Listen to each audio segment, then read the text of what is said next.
akses jalan Trans Seram akhirnya dibuka warga Kamarian. Aksi penutupan ruas jalan Trans Seram yang menghubungkan Kabupaten SBB dengan Kabupaten Maluku Tengah dan Kabupaten Seram bagian timur oleh puluhan warga desa Kamarian akhirnya dibuka. Sebelumnya aksi penutupan ruas jalan Trans Seram oleh warga desa Kamarian atas protes terhadap pihak kepolisian Polsek Kairatu yang dinilai tidak memenuhi janji kesepakatan bersama untuk memulangkan warga desa Kamarian yang belum ditahan oleh aparat kepolisian setempat. Sesuai apa yang disampaikan warga setempat bahwa ada kesepakatan bersama dengan aparat kepolisian untuk memulangkan warga desa Kamarian yang ditahan, namun tidak terrealisasikan. Selain itu juga tidak ada jaminan keamanan oleh aparat kepolisian bagi warga desa Kamarian yang akan melintas melewati Dusun Kelapa II. Bertila Ale, salah satu sopir jurusan Waipirit Masohi kepada tim Demes Media Group menuturkan harapannya agar persoalan warga desa Kamarian dan Dusun Kelapa II dapat segera diselesaikan oleh aparat kepolisian karena sangat mengganggu rutinitas mereka terutama supir angkutan umum saat akan melintas. Pelaku saja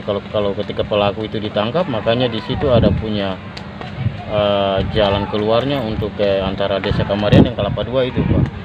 Nah, supaya Kapolres juga lebih bagus, lebih menandatangani ini supaya cepat, supaya jangan bikin terlalu susah masyarakat, karena perjalanan ini 3 tampak yang ditutup ini di Kampung Tengah, Kampung Unjung sana dengan Kelapa II, yaitu katon hanya berseru kepada Tuhan supaya kita apa nanti yang dikerjakan supaya Tuhan membuka jalan supaya kita bisa jalan dengan aman dan damai dan sukacita, itu aja, Pak. Sementara itu Kapolres SBB Bayu Taridar Butar-Butar yang turun langsung ke lokasi tempat ditutupnya ruas jalan oleh warga desa Kamarian mencoba melakukan pembicaraan guna mencari solusi penyelesaian agar warga dapat kembali membuka akses jalan bagi para pengendara yang akan melintas. Mediasi yang dilakukan Kapolres bersama dengan Kepala Desa Kamarian Yance Tuhehai dengan masyarakat setempat akhirnya menuai kesepakatan bersama untuk kembali dibukanya akses jalan yang sebelumnya ditutup oleh warga. Seperti diketahui, penutupan ruas jalan yang dilakukan bukan saja oleh warga desa Kamarian, namun sebelumnya juga dilakukan oleh warga Dusun Kelapa II